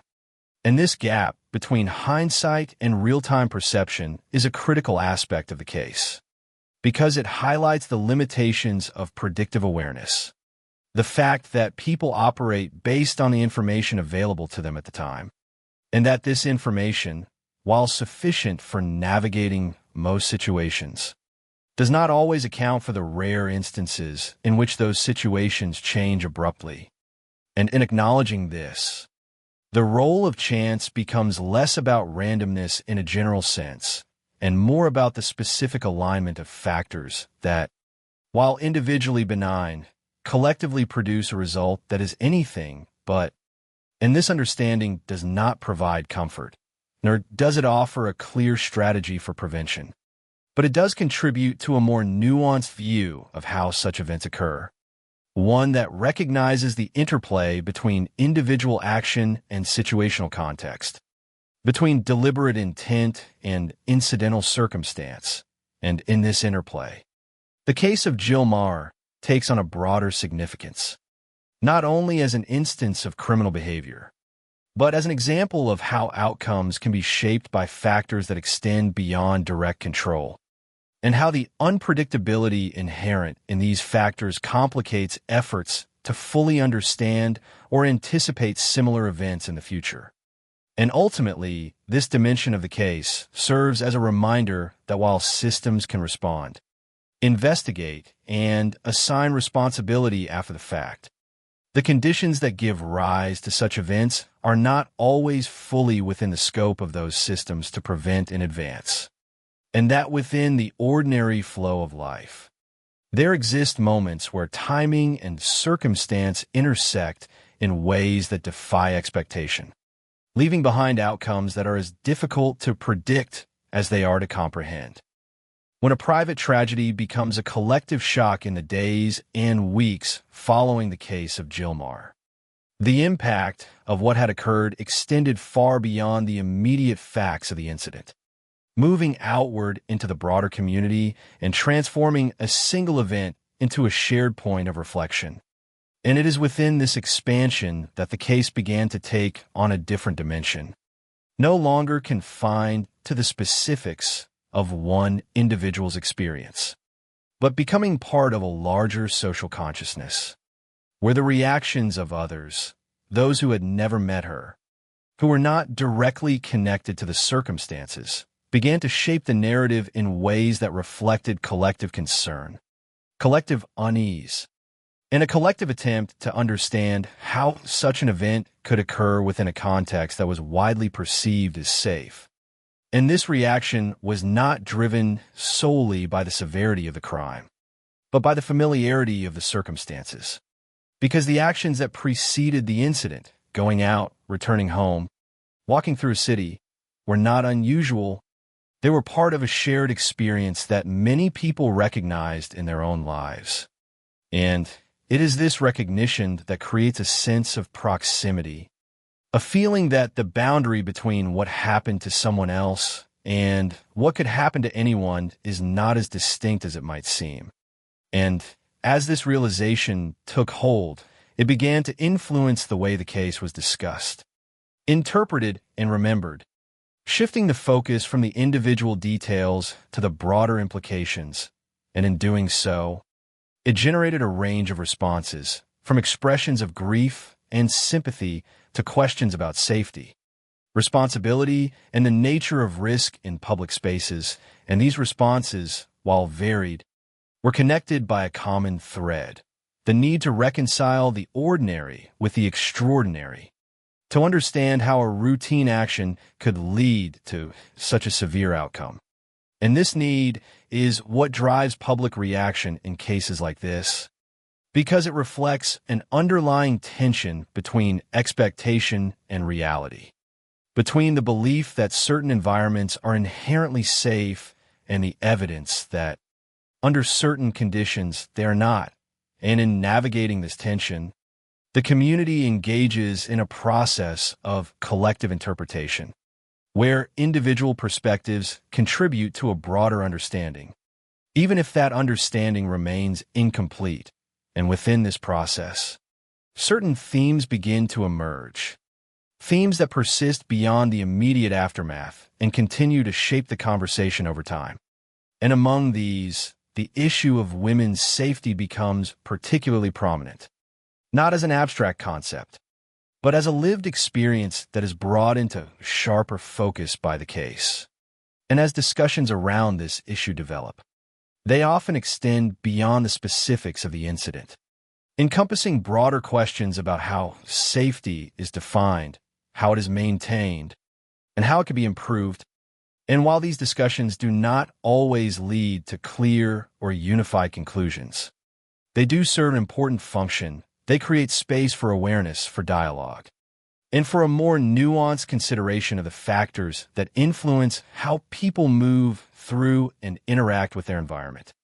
And in this way, the public reaction to the case of Gilmar becomes part of its lasting impact, not because it resolves the questions that the case raises, but because it keeps those questions present, ensuring that the event is not viewed in isolation, but as part of a larger context in which individual experiences intersect with collective understanding, and where the boundaries between personal safety and social responsibility are continually examined, redefined, and at times challenged.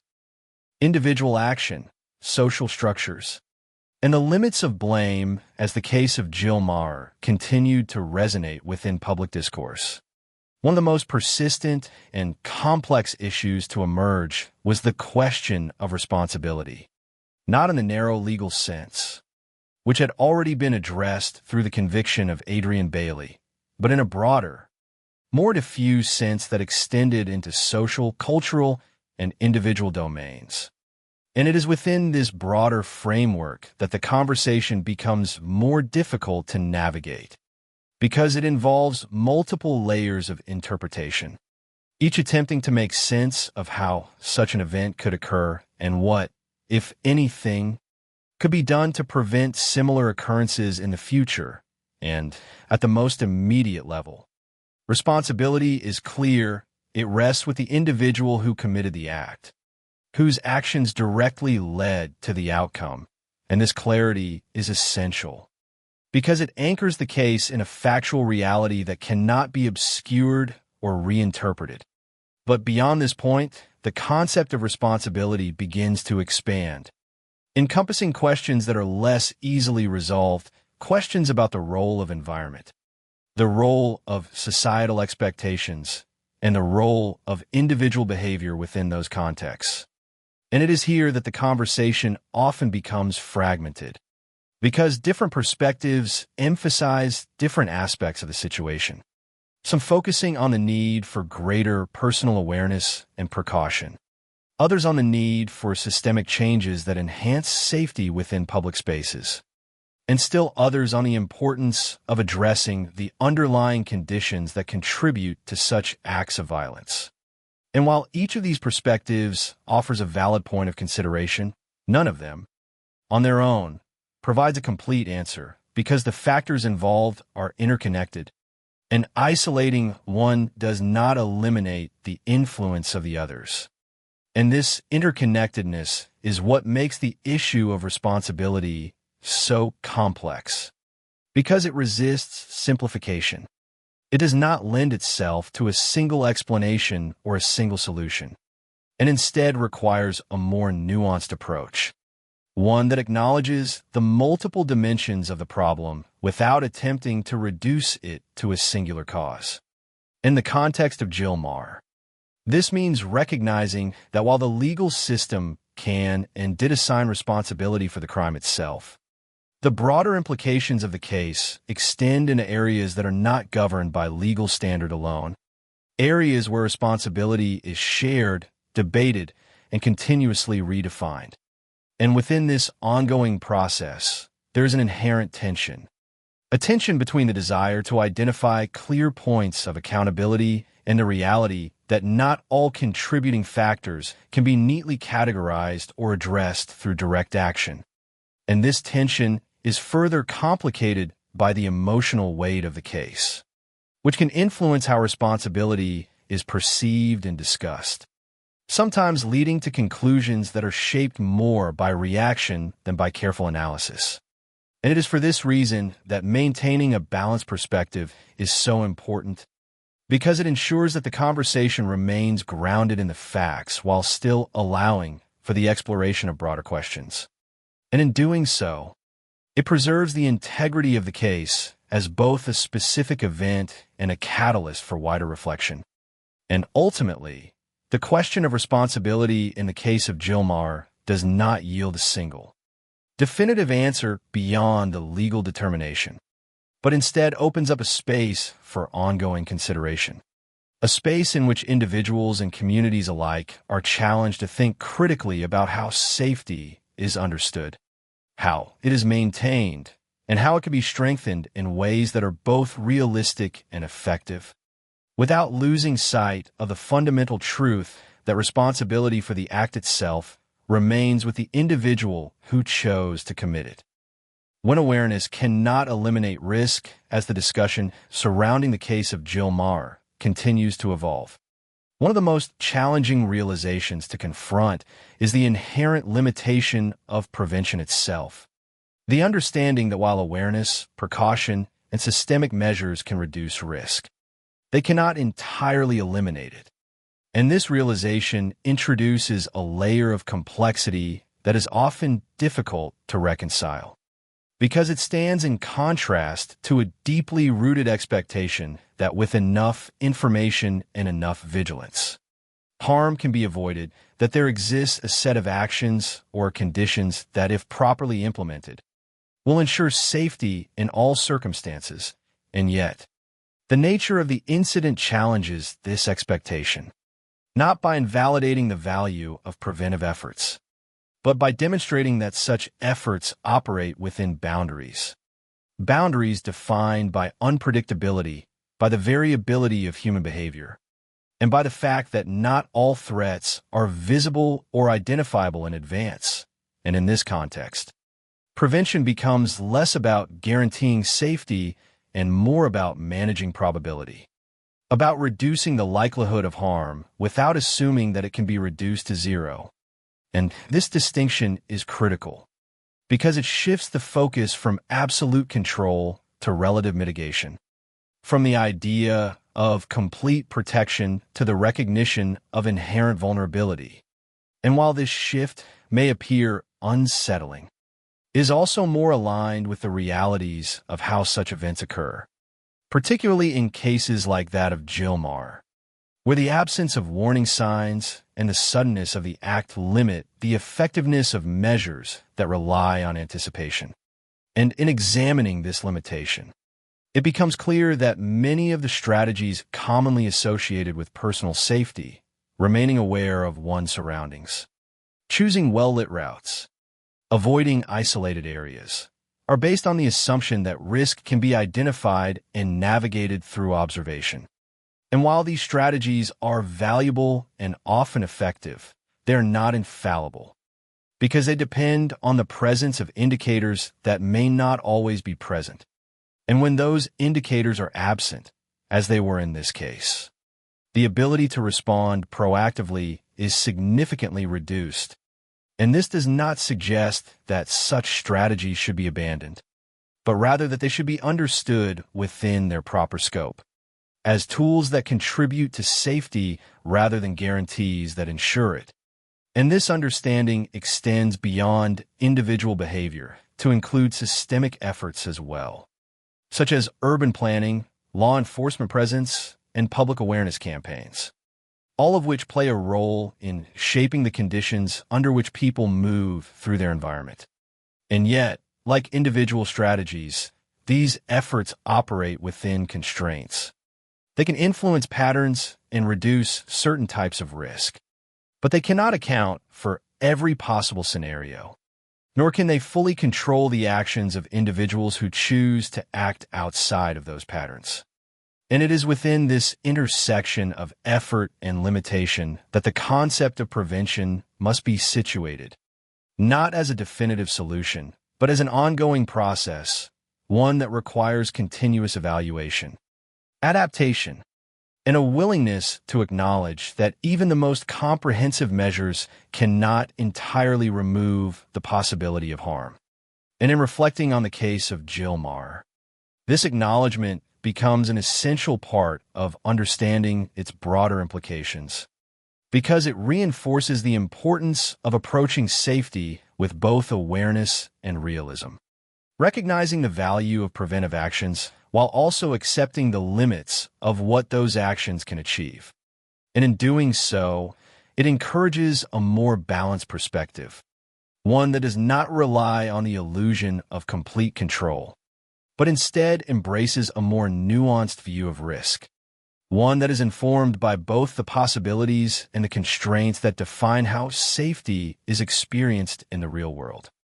When awareness cannot eliminate risk, as the discussion surrounding the case of Jill Marr continues to evolve, one of the most challenging realizations to confront is the inherent limitation of prevention itself. The understanding that while awareness, precaution, and systemic measures can reduce risk, they cannot entirely eliminate it. And this realization introduces a layer of complexity that is often difficult to reconcile, because it stands in contrast to a deeply rooted expectation that with enough information and enough vigilance, harm can be avoided, that there exists a set of actions or conditions that, if properly implemented, will ensure safety in all circumstances. And yet, the nature of the incident challenges this expectation, not by invalidating the value of preventive efforts, but by demonstrating that such efforts operate within boundaries. Boundaries defined by unpredictability, by the variability of human behavior, and by the fact that not all threats are visible or identifiable in advance. And in this context, prevention becomes less about guaranteeing safety and more about managing probability, about reducing the likelihood of harm without assuming that it can be reduced to zero. And this distinction is critical because it shifts the focus from absolute control to relative mitigation, from the idea of complete protection to the recognition of inherent vulnerability. And while this shift may appear unsettling, it is also more aligned with the realities of how such events occur, particularly in cases like that of Jill Marr, where the absence of warning signs and the suddenness of the act limit the effectiveness of measures that rely on anticipation. And in examining this limitation, it becomes clear that many of the strategies commonly associated with personal safety, remaining aware of one's surroundings, choosing well-lit routes, avoiding isolated areas, are based on the assumption that risk can be identified and navigated through observation. And while these strategies are valuable and often effective, they're not infallible, because they depend on the presence of indicators that may not always be present. And when those indicators are absent, as they were in this case, the ability to respond proactively is significantly reduced. And this does not suggest that such strategies should be abandoned, but rather that they should be understood within their proper scope, as tools that contribute to safety rather than guarantees that ensure it. And this understanding extends beyond individual behavior to include systemic efforts as well, such as urban planning, law enforcement presence, and public awareness campaigns, all of which play a role in shaping the conditions under which people move through their environment. And yet, like individual strategies, these efforts operate within constraints. They can influence patterns and reduce certain types of risk, but they cannot account for every possible scenario, nor can they fully control the actions of individuals who choose to act outside of those patterns. And it is within this intersection of effort and limitation that the concept of prevention must be situated, not as a definitive solution, but as an ongoing process, one that requires continuous evaluation, adaptation, and a willingness to acknowledge that even the most comprehensive measures cannot entirely remove the possibility of harm. And in reflecting on the case of Jill Marr, this acknowledgement becomes an essential part of understanding its broader implications, because it reinforces the importance of approaching safety with both awareness and realism, recognizing the value of preventive actions while also accepting the limits of what those actions can achieve. And in doing so, it encourages a more balanced perspective, one that does not rely on the illusion of complete control, but instead embraces a more nuanced view of risk, one that is informed by both the possibilities and the constraints that define how safety is experienced in the real world. How the story extends beyond the event, as the case of Jill Marr moved beyond the immediate facts and into the public sphere. It entered a phase where the event itself was no longer the only focus, but rather how that event was interpreted, communicated, and remembered over time. Because once a case becomes widely known, it transforms from a sequence of actions into a narrative. And that narrative carries its own influence, shaping perception in ways that extend far beyond the original moment. And in this transformation, the role of media and public discourse becomes central, not in altering the facts, but in selecting which aspects of those facts are emphasized, how they are framed, and how they are connected to broader social concerns. And in the case of Jill Maher, the narrative that developed was built around a powerful contrast. The contrast between normal life and sudden violence, between routine behavior and irreversible consequence. And this contrast resonated deeply because it was immediately recognizable. It did not require specialized knowledge to understand, and it reflected a situation that many people could imagine themselves in. And because of this, the case did not remain distant or abstract. It became immediate, personal, and emotionally accessible. And this accessibility is what allows a case to take hold within public consciousness, to move beyond being a singular event and become a reference point for broader discussions about safety, vulnerability, and risk. And as this narrative solidified, it began to influence not only how this case was understood, but how similar cases were interpreted, creating a framework through which new events could be compared and contextualized. And in this way, the story of Jill Maher extended beyond its own boundaries, contributing to a larger pattern of meaning that shaped public awareness. And yet, this process of narrative construction also introduces a subtle tension, because narratives, by their nature, simplify. They organize complex realities into forms that are easier to process. And while this simplification is necessary for communication, it can also lead to a narrowing of perspective, where certain details are highlighted while others are minimized, and where the complexity of individual circumstances is sometimes reduced to fit a more coherent storyline. And this does not mean that the narrative is inaccurate, but rather that it is selective, that it reflects choices about emphasis and interpretation. And these choices influence how the case is remembered, how it is discussed, and how it informs future thinking. And in recognizing this, it becomes important to approach such narratives with a degree of awareness, to understand that they are both informative and interpretive, that they convey facts while also shaping the meaning of those facts. And in doing so, they play a dual role. They preserve the memory of what happened, and they influence how that memory is integrated into the broader social context. And ultimately, the narrative surrounding the case of Jill Maher illustrates how a single event can extend far beyond its original moment, becoming part of a continuing conversation about safety, behavior, and the unpredictable nature of human interaction, and how the way that event is told becomes almost as significant as the event itself, because it determines how it is understood, how it is felt, and how it continues to resonate over time. How an individual life becomes a lasting presence over time, as the immediacy of the case begins to recede and the structured phases of investigation and trial are concluded. What remains is not only the record of what happened, but the enduring presence of memory.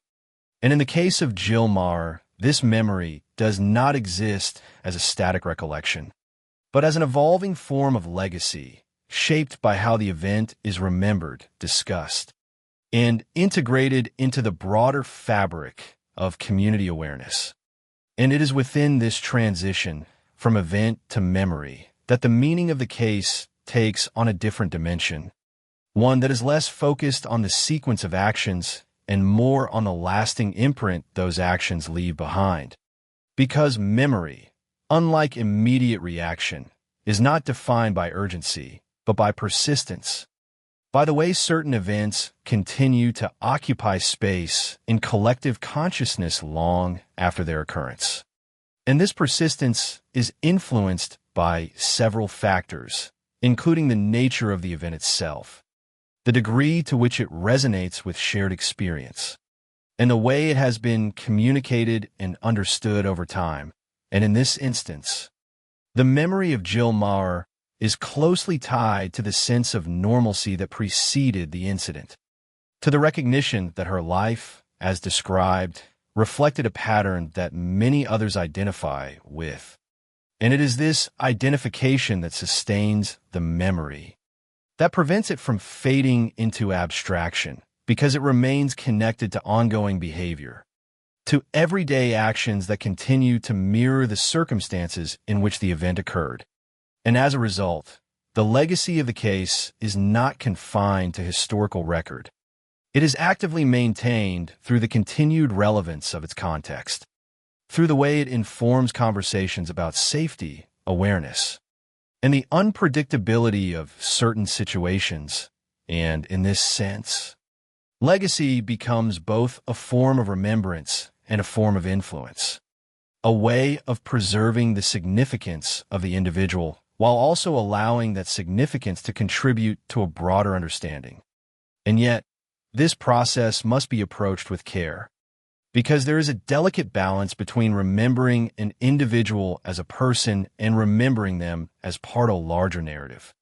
And maintaining that balance is essential to ensuring that the legacy does not become impersonal, that it does not reduce a life to a symbol alone, but continues to acknowledge the individuality that existed before the event, and in doing so, it reinforces the importance of empathy, of viewing the case not only through the lens of analysis or discussion, but through an awareness of its human dimension. And this awareness shapes how the memory is carried forward, how it is shared, and how it is respected. And ultimately, the legacy of Jill Maher is defined not only by what happened, but by how it continues to be held within collective understanding, as a reminder of both the fragility of ordinary moments and the enduring impact that those moments can have when they are unexpectedly altered. And in this way, memory becomes more than recollection. It becomes a connection between past and present, between individual experience and shared awareness, and between the event itself and the ongoing reflections it inspires. When tragedy influences collective thinking as time moves forward from the case of Jill Maher, its impact begins to manifest not only in memory, but in subtle shifts within social awareness, in the way individuals and communities reconsider their assumptions about safety, behavior, and shared responsibility. And it is within this gradual transformation that the broader significance of the case becomes evident. Because while a single ghatna cannot, on its own, redefine societal structures, it can contribute to an ongoing process of reflection that, over time, influences how those structures are perceived and discussed. And in this sense, the case acts as a catalyst, not by providing definitive answers, but by prompting questions that persist beyond the immediate context. Questions about how public spaces are experienced, how risk is understood, and how awareness can be translated into meaningful change without undermining the ability to live freely within those spaces. And these questions do not lead to uniform conclusions, but they do encourage a more engaged perspective, one in which safety is not taken for granted, but actively considered, and in which the balance between individual behavior and collective responsibility is continually examined. And this examination often takes place across multiple levels, from personal reflection to broader public discussion. And while the outcomes of these discussions may vary, their existence is itself significant, because it indicates a willingness to engage with the complexities of the issue rather than ignoring them. In the context of Jill Maher, this engagement is closely tied to the recognition that the circumstances of the case are not isolated, that they reflect patterns and possibilities that extend beyond a single ghatna, and that addressing these patterns requires both awareness and adaptation. And yet, this process is inherently gradual. It does not produce immediate or universally accepted solutions, but instead unfolds over time, influenced by new information, changing perspectives, and the ongoing interplay between experience and understanding. And within this unfolding, The case contributes to a broader shift in how safety is conceptualized, moving from a static assumption to a dynamic consideration, one that acknowledges both the progress that has been made and the limitations that remain.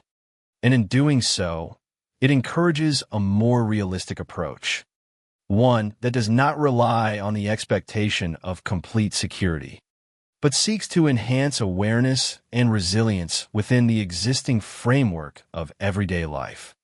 And ultimately, the influence of the case lies not in a single outcome or policy, but in its ability to sustain attention, to keep certain questions present within collective thinking, and to serve as a reference point for ongoing efforts to understand and navigate the complexities of safety in a way that is both informed and balanced.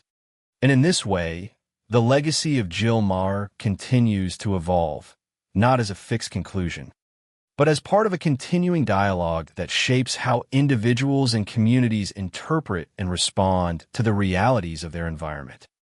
The unanswered question that remains even after the legal resolution, the public discussion, and the gradual integration of the case into collective memory. The story of Jill Maher does not conclude in a way that feels complete, because while many aspects of the case have been addressed, responsibility has been established, the sequence of events has been understood, and the broader implications have been explored, there remains an underlying question that resists final resolution.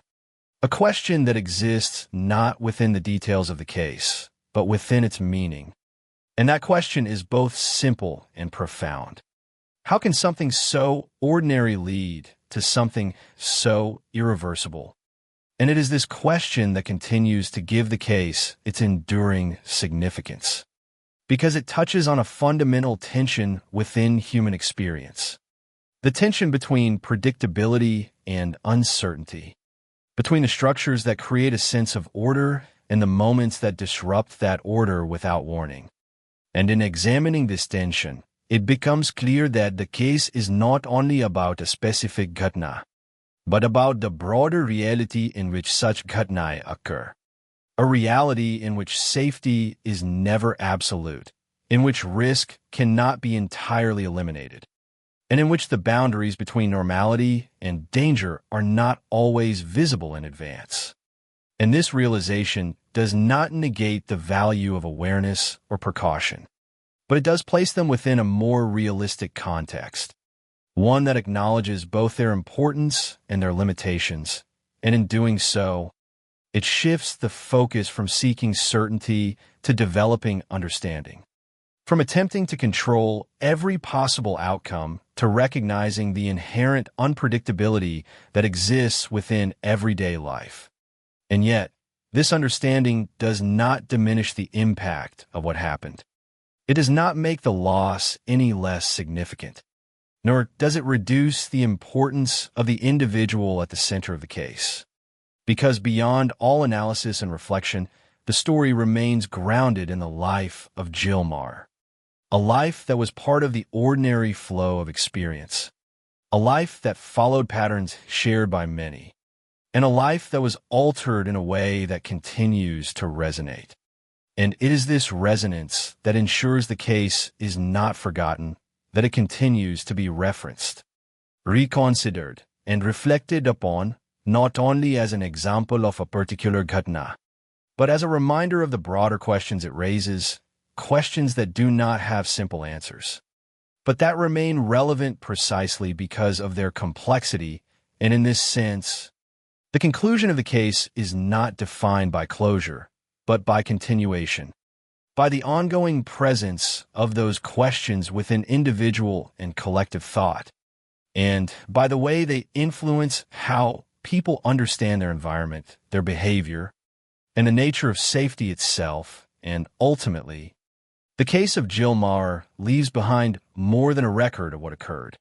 It leaves behind a framework for reflection, a way of thinking about the relationship between ordinary life and unexpected ghatna, and a reminder that even in the most familiar circumstances, there exists a degree of uncertainty that cannot be entirely resolved, only acknowledged.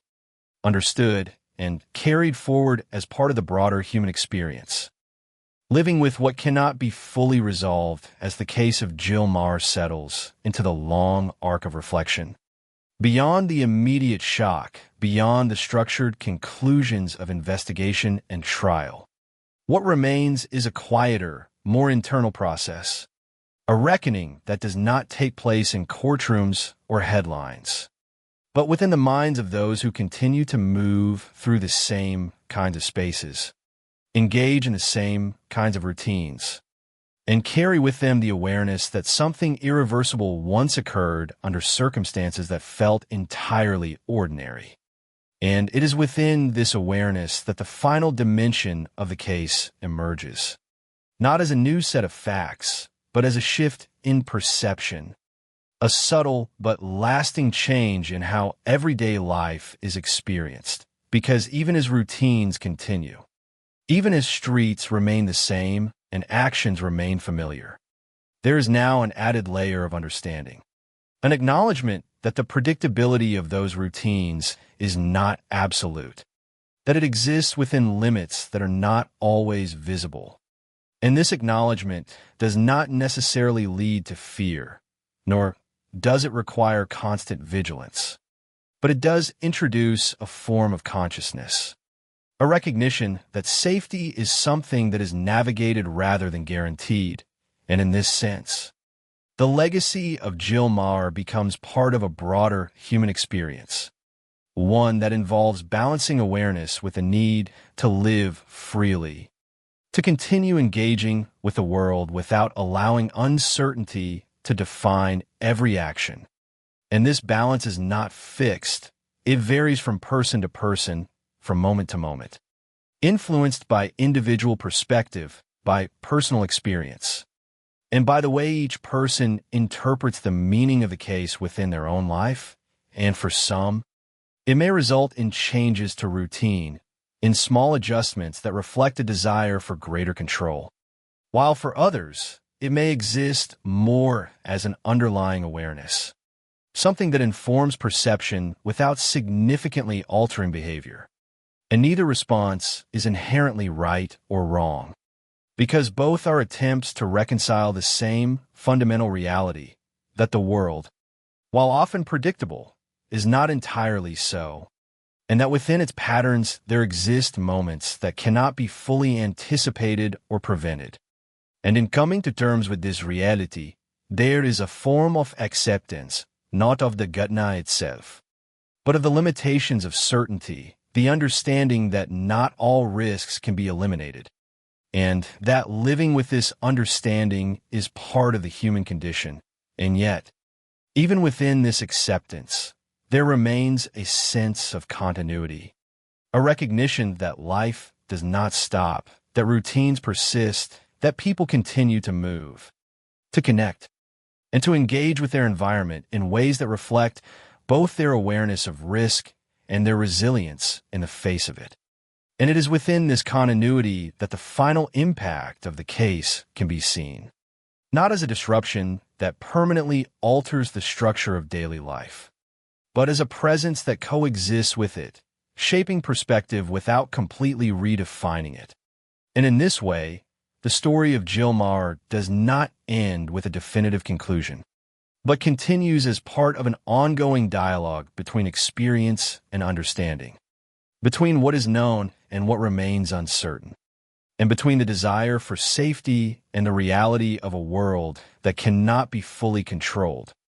And it is within this dialogue that the case finds its lasting place, not only as an event to be remembered, but as a reminder of the complexities that underlie even the most ordinary moments of human life. How routine continues in the shadow of awareness in the long stretch of time that follows the case of Jill Maher. What becomes most apparent is not a dramatic transformation of daily life, but rather its continuation, the persistence of routine, of movement, of ordinary actions that resume despite the knowledge of what has occurred. And it is within this continuation that the true complexity of the aftermath is revealed. Because life does not pause indefinitely in response to a single Ghutna, no matter how impactful. Instead, it adapts. It absorbs the awareness generated by that event and integrates it into an ongoing pattern of behavior.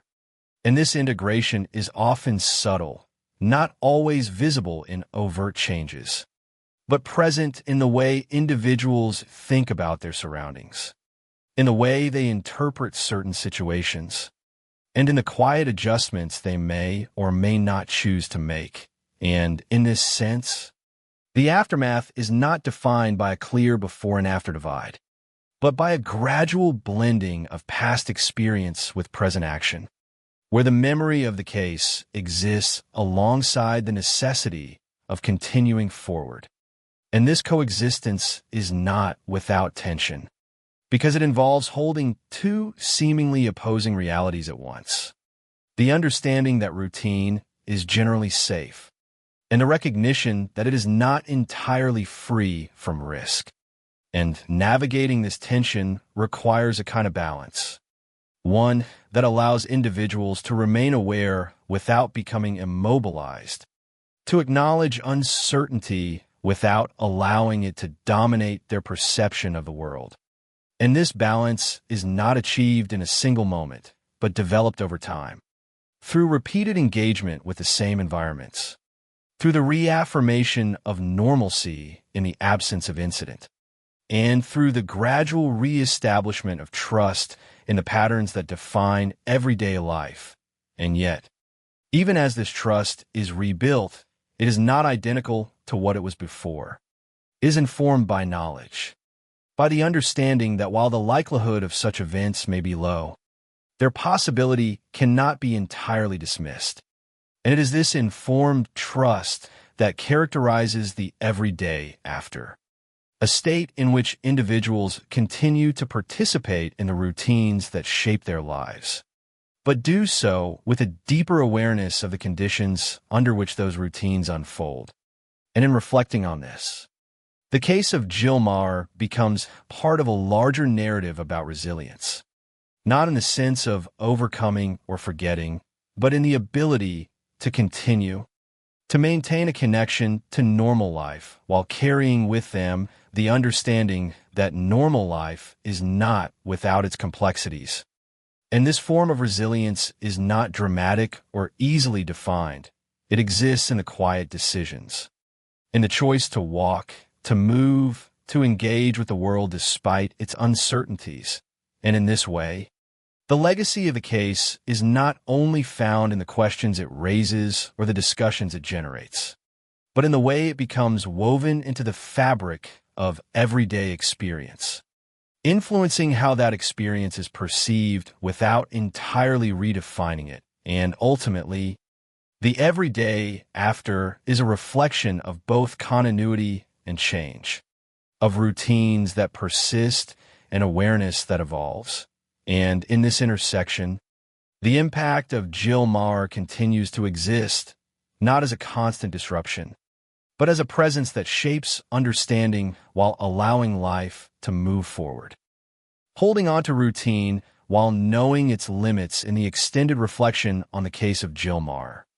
What gradually becomes clearer is not only the persistence of everyday life, but the fragility that underlies it, a fragility that is not always visible, yet becomes impossible to ignore once it has been revealed, because normalcy, as it is experienced day to day, is often built on repetition and expectation, on the idea that what has happened before will continue to happen in the same way. And for the most part, this assumption holds true. It allows individuals to move through their environment without constant uncertainty, to engage in routine actions without needing to question every step. And it is this reliability that makes normal life sustainable, that allows people to function, to connect, and to operate within a shared understanding of safety. And yet, the case disrupts this understanding, not by eliminating it entirely, but by exposing its limits, by showing that while normalcy is common, it is not guaranteed, and that within its structure there exist moments where that structure can break without warning. And this realization introduces a subtle but enduring tension. A tension between the desire to maintain a sense of normal life and the awareness that such life is not entirely predictable. And navigating this tension requires a kind of adjustment, not necessarily in outward behavior, but an internal perception, in the way individuals interpret their surroundings and assess their sense of security. And this adjustment is often gradual, unfolding over time as the initial impact of the case transitions into a more stable form of understanding. And within this understanding, there is an acceptance of complexity, a recognition that safety is not a fixed state, but a condition that exists within a range of possibilities, influenced by both visible and invisible factors. And this recognition does not negate the value of routine, nor does it diminish the importance of continuing with daily life. But it does add a layer of awareness that was not previously present, a layer that acknowledges both the strength and the vulnerability of ordinary circumstances. And in this way, the legacy of Jill Maher becomes intertwined with the concept of fragile normalcy, a state in which life continues as before, yet is understood differently, where actions remain the same, but the context in which they are interpreted has shifted.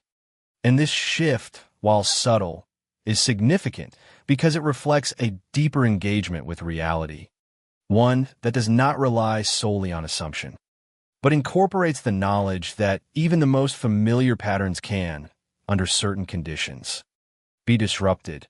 And yet, despite this knowledge, life does not retreat into constant caution. It moves forward, maintaining its rhythms while carrying with it the understanding of their limits.